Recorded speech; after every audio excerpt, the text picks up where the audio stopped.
Pessoal, nos últimos dias muita gente tem me perguntado, né, Marcos, as vendas de carro elétrico estão fracassando no mundo, estão parando, vão parar, vão abandonar essa história de carro elétrico? O que vai acontecer, né? E eu realmente tenho me perguntado bastante, eu pesquisei bastante para poder fazer esse vídeo. Como eu faço muito vídeo de carro elétrico, trazer algumas informações para vocês a respeito disso. Não sou paladino da verdade, não sei tudo sobre carro elétrico, eu sou um jornalista, eu pesquiso, falo um pouco e tenho minha opinião. Esse vídeo tem bastante da minha opinião também.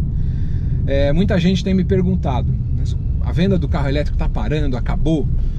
Quando a gente olha para o mundo, né, assim, primeiro aqui no Brasil está engatinhando, é fato. Não vamos chegar numa eletrificação rápida.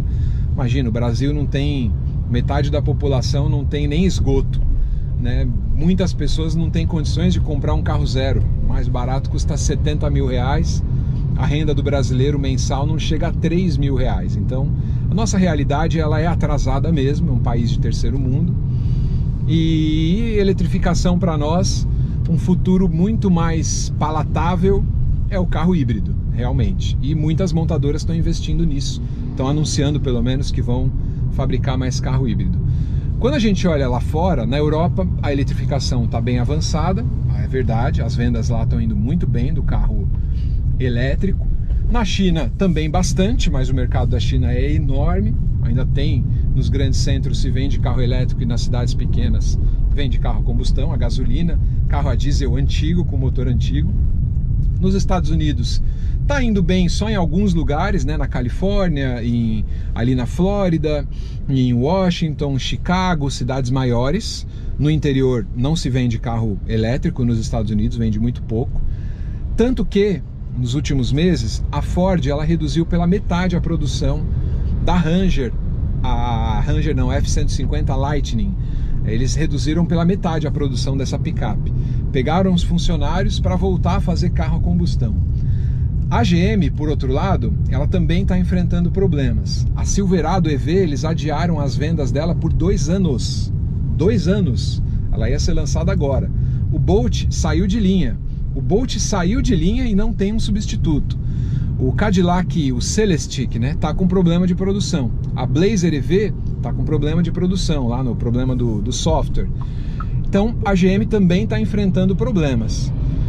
Quando a gente olha outras marcas, né, a própria Stellantis, a Stellantis está com um pé na eletrificação, outro pé fora, né? Ela tá lançando, tem ali o Wagoneer, né, o SUV deles com motor elétrico, mas ele ainda não foi lançado. Até o próprio Charger ali, o esportivo da Stellantis, esse carro foi apresentado agora e teve uma surpresa. Ele vai ter eletricidade, mas ele também vai ter uma versão híbrida. Até então não ia ter. Quando a gente olha as marcas europeias também, a própria Volkswagen, né? A Volkswagen falava em eletrificação total. Agora a Volkswagen já fala em carro híbrido. No Brasil, a Volkswagen falava em eletrificação total. Agora ela fala em carro híbrido flex. Esse discurso não existia. É fato que a gente está vendo assim, a aceitação do carro elétrico ela está sendo bem menor do que as montadoras esperavam. O preço é muito alto, né? Tudo bem, a manutenção não dá e tal, mas o preço é muito alto. Então quando a gente olha para a realidade das pessoas comprarem o carro elétrico, ele é muito caro, ele é quase o dobro ali de um carro a combustão. E isso foge do bolso de muita gente, isso é verdade. O que eu quero dizer com isso, né? Quando eu estou olhando o cenário, as tecnologias que tem, essa mudança de discurso, eu olhando para a tecnologia e olhando para as marcas que eu conheço e ando com tudo que é carro, com centenas de carros todo ano, eu olho que existem tecnologias interessantes para a mobilidade elétrica, mas em muitos países esse caminho ele vai ser muito mais longo do que se esperava. Marcas até como a própria Volvo. A Volvo falava que só ia vender carro elétrico até 2030. Agora até a própria Volvo está dizendo, olha, talvez alguns carros, olha, eles já estão ali bem eficientes, né? Então mudou um pouco, não é mais aquele discurso pró-elétrico 100%, porque as marcas olham para a demanda, ela olha para quem compra, ela não vai empurrar uma coisa que o consumidor não quer. Ah, tem as metas, tem o Acordo de Paris, tem não sei o que lá para reduzir a poluição, é muito justo, tem, mas o consumidor precisa absorver aquele produto, e as marcas perceberam isso E elas, não é que elas estão deixando de fazer o carro elétrico, elas estão pisando mais leve no acelerador.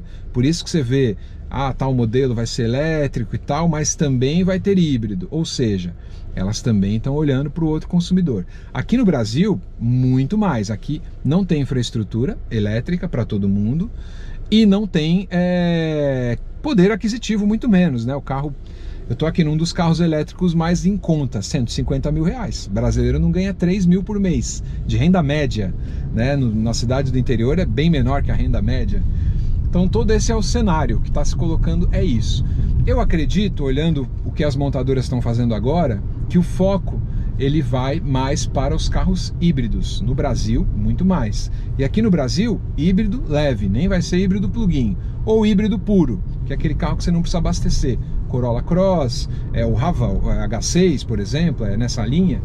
Então, as montadoras estão mudando um pouquinho o perfil, mas eu acho que, pela eficiência energética, pelo fato de não ter poluentes, pelo aproveitamento, né, na eletricidade se aproveita mais da mobilidade, eu acho que o futuro é 100% elétrico, com certeza.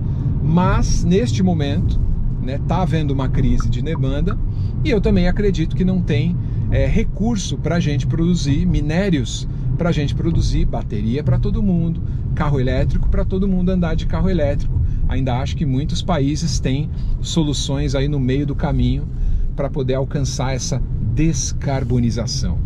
O que eu acho que está acontecendo aqui, principalmente, né, no mundo, grandes cidades, né, São Paulo, Tóquio, Hong Kong, Nova York, a eletricidade ela é muito eficiente para esses deslocamentos pequenos no trânsito, né?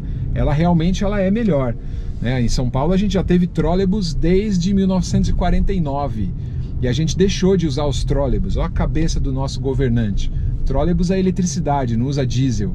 Aqui em São Paulo a gente tem essa demanda por entrega, né? Carrinhos de entrega, e-commerce, a logística de entrega nas cidades ela é complexa. Ela tem que ser feita por carro elétrico. É muito mais eficiente e menos poluente. Enquanto a gente tiver em São Paulo, em cidades grandes, caminhão diesel grande, com motor velho, poluindo muito, a gente falar em eletrificação, porque não, eu sou eficiente, eu sou isso, eu sou aquilo, é uma baita de uma hipocrisia.